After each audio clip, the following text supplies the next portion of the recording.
महिलाओं में साहित्य के प्रति जो जागरूकता है और जिन विषयों को वो लोग उठा रहे हैं उस पर भी हमें थोड़ा सा ध्यान देने की जरूरत है। मुझे लगता है साहित्य किसी भी भाषा का हो, चाहे वो हिंदी का हो, संस्कृत का हो, उर्दू का हो, फारसी, अरबी, कुछ भी हो, उसमें एक चीज चलती है कि हम लिख क्या रहे हैं, हम लेके आ क्या रहे हैं। जिसको हम देखते हैं उसी को लिखते हैं, जिसको हम पढ़ते हैं उसी के पैरेलल हम सोचते हैं। तो अभी प्रोफेसर पूनम ने जो कोट किया राष्ट्र साहित्य का कि हम शुरुआत कर रहे हैं वहां से, और जो भी जिन्होंने भी लिखा, किसी ने स्त्री को वस्तु के रूप में दिखाया, किसी ने स्त्री को सौंदर्य के रूप में दिखाया। स्त्रियों ने आज के डेट में जब हम लेटर इसमें आते हैं तो शादी मुद्दा वगैरह शुरू होती है, इन लोगों ने स्त्री को स्त्री के रूप में देखने का प्रयास किया, स्त्री स्वातंत्र की बात की और शुरुआत की। अब आज की डेट में पिछले 10 सालों से मैं देख रहा हूं कि नई प्रवृत्ति है, एक बहुत बड़ी सुंदर प्रवृत्ति आ रही है कि स्त्री लेखिकाएं अपने बारे में सोचना शुरू कर चुकी हैं, बहुत अच्छे से सोच रही हैं और लिख भी रही हैं।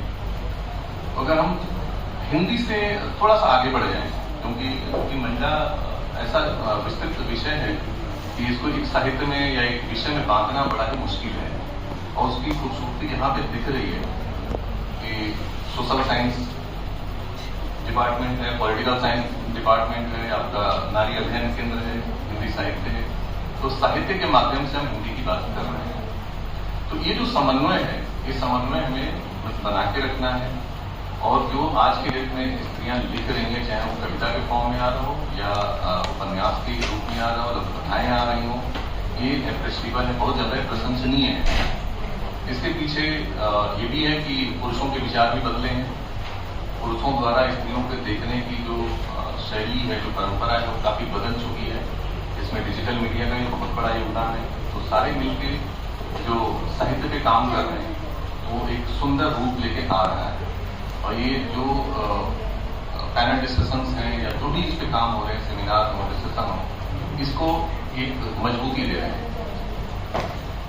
क्योंकि हमारे यहाँ संस्कृत में भी संस्कृत का भी उल्लेख यहाँ पे किया गया, मनु जैसे लोगों ने भी अगर कोट किया है कि यत्र नारेषु पूज्यन्ते रमन्ते तत्र देवता, तो वो भी एक साहित्य ही है, और उसी साहित्य की परंपरा में हम आगे बढ़ रहे हैं।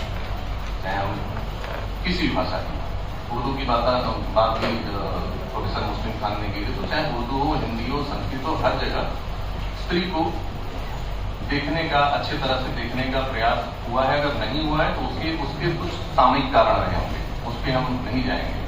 आज के डेट में बहुत अच्छी रचनाएं हो रही हैं, खासतौर से जो लघु कथाएं हैं वो तो बहुत ही अच्छी आ रही हैं।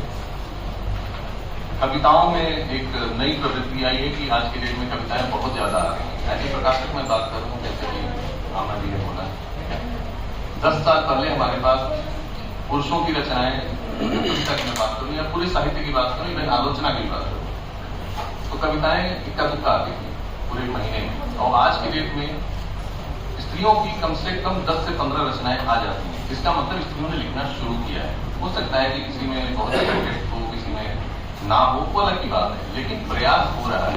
अगर प्रयास होगा तो हमें सफलता जरूर मिलेगी। तो यह एक अच्छा सोच है।